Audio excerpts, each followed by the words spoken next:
Isang mapagpalang umaga sa ating lahat, mga kapatid ko kay Kristo, mula sa The Solid Rock Morning Devotion.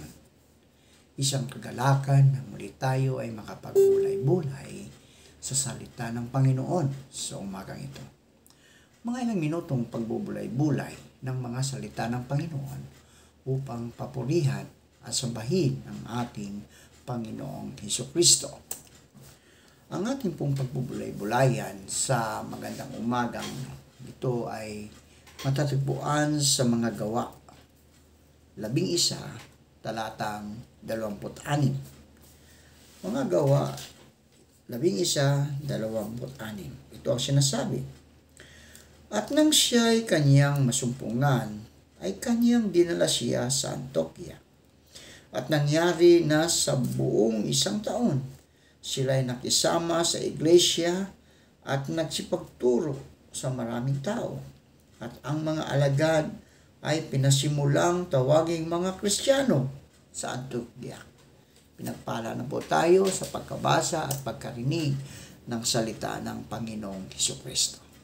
Tayo po ay manalangin.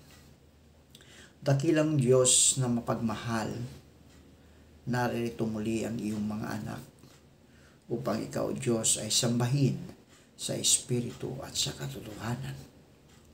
Maraming salamat, Panginoon, sa isang gabing nagdaan sa aming mga buhay na kami iniingatan mo sa aming pagtulog.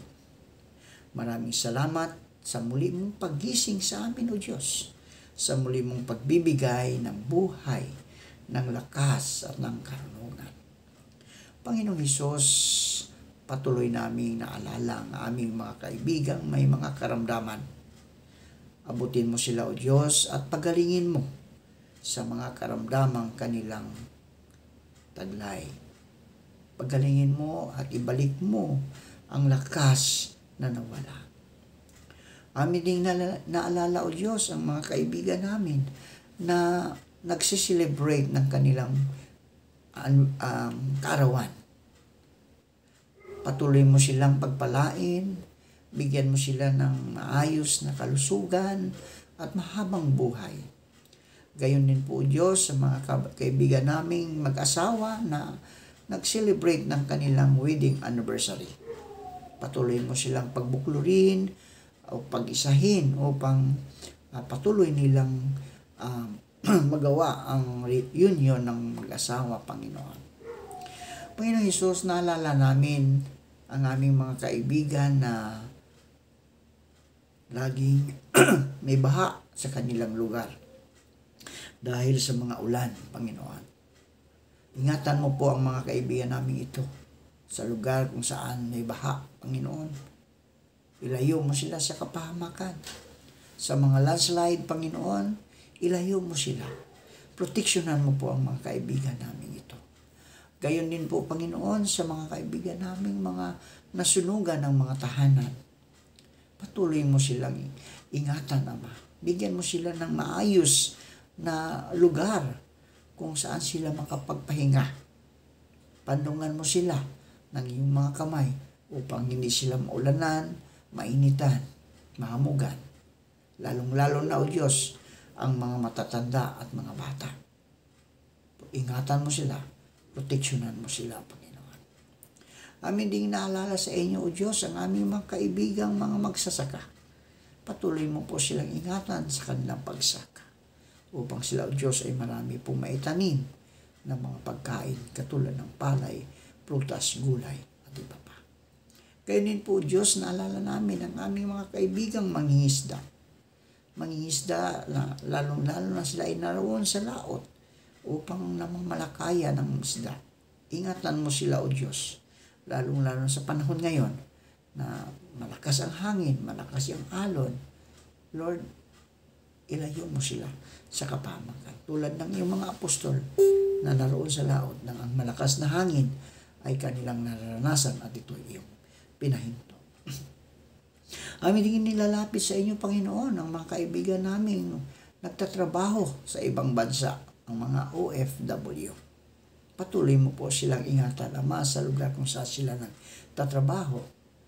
Anuman ang kalagayan ng bansang iyon, Panginoon, ikaw o Diyos ang maghari upang ang iyong mga anak ay ligtas.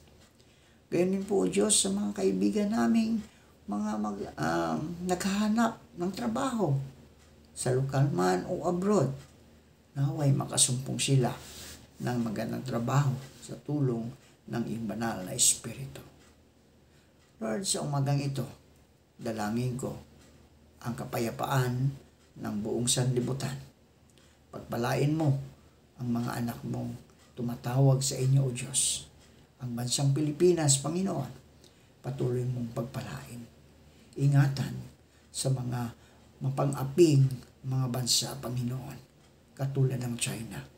Lord, naway makita ng aming mga leaders ang problemang ito. Dalangin ko rin, O Diyos, ang mga kaibigan namin nasa mga bilangguan. Patuloy mo pong ingatan ang bawat isa sa kanila, sila man ay nahatulan o hindi pa, napagbintangan man o nagkaroon ng kasalanan. Panginoong Diyos, ikaw ang siyang maghari sa kanila upang sila ay magbalik loob sa inyo at ingatan mo sila, Panginoon, sa loob ng mga bilangguan.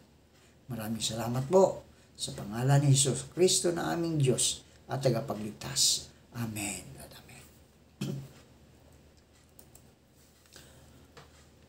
Lahat ba ng Kristiyano ay Kristiyano? Yun po ang ating pagbubulay-bulayan ngayong umaga. Gaano ba karami ang mga Kristiyano? Ayon sa Atlas of Global Christianity, noong 2010, mayroong ng halos 2.3 bilyong Kristiyano sa buong daigdig. Pero sinasabi rin ng publikasyong iyan na ang mga Kristiyanong iyon ay kabilang sa mahigit 41,000 denominasyon na may kanya-kanyang mga doktrina at tuntunin sa paggawi. Dahil sa napakaraming iba't ibang relihiyong Kristiyano, natural lang na ang ilan ay malito o madismaya. Baka may tanong nila, ang lahat ba ng nagsasabing sila'y Kristiyano ay talagang Kristiyano? Tingnan natin mga kaibigan ang anggulong ito. Ang isang nangingibang bansa ay karaniwan ng hinihingan ng immigration officer na sabihin kung ano ang nasyonalidad niya. Kailangan niyang patunayan ito gamit ang ilang pagkakilanlan, katulad ng passport. Sa katulad na paraan, mga kaibigan, hindi sapat na basta sabihin lang ng isang tunay na Kristiyano na naniniwala siya kay Kristo. Kailangan niyang magpakita ng karagdagang pagkakilanlan. At ano iyon? Ang salitang Kristiyano ay unang ginamit makalipas ang 44 CE. Sinabi ng historiador ng Biblia na si San Lucas, sa Antioquia unang tinawag ng mga Kristiyano ang mga alagad sa pamagitan ng patunay mula sa Diyos. At nang siya kanyang masumpungan, ay kanyang dinala siya sa Antioquia at nangyari na sa buong 1 taon sila'y nakisama sa iglesia at nagsipagturo sa maraming tao at ang mga alagad ay pasimulang tawaging mga Kristiyano sa Antioquia. Pansinin natin na tinatawag na mga Kristiyano ay mga alagad ni Kristo.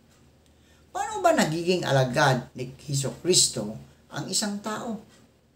Ganito ang sinasabi ng The New International Dictionary of New Testament Theology. Ang pagsunod kay Jesus bilang alagad ay nangangahulugan ng lubusang paghahandog ng buong buhay niya.